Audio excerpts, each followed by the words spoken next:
Right, so we'll start at the beginning.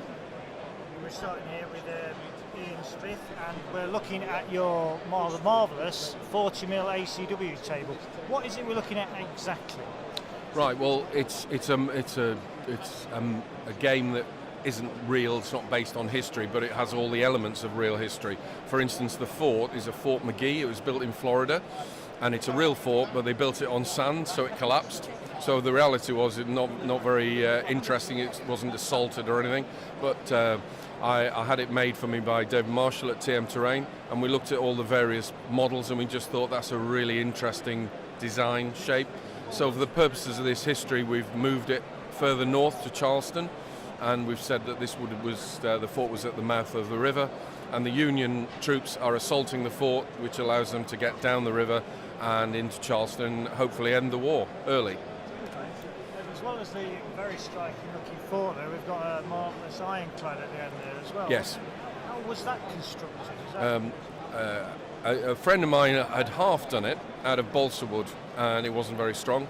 So I took it and I added lots to it, like guns and troops and various bits that I'd got from model boats, and finished it off.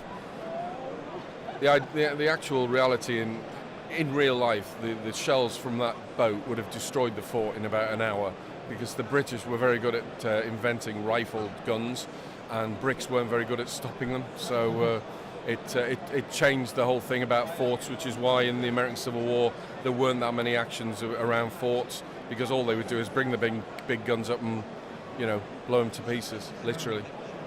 And have you been playing the game out? Have you actually got very far with it today? We had a set of, we keep throwing the odd dice for a chance, but basically it's a choreographed move, and the Union are assaulting the fort, but fortunately Robert E. Lee has finally come home south, and he's led his troops back to try and relieve the fort, and so far we've now got a cavalry assault over there where General Custer is leading his Wolverines against the flower of southern chivalry.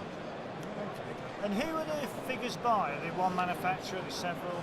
Well, the beauty of, or depends on your viewpoint, but the thing about 40mm is it kind of takes us back to the hobby as it was a long time ago, in that there isn't one manufacturer producing absolutely everything you need.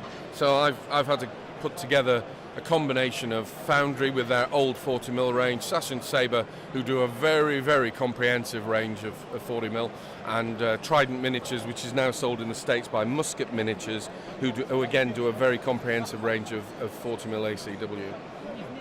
Right, Ian, thank you very much. No Cheers. problem.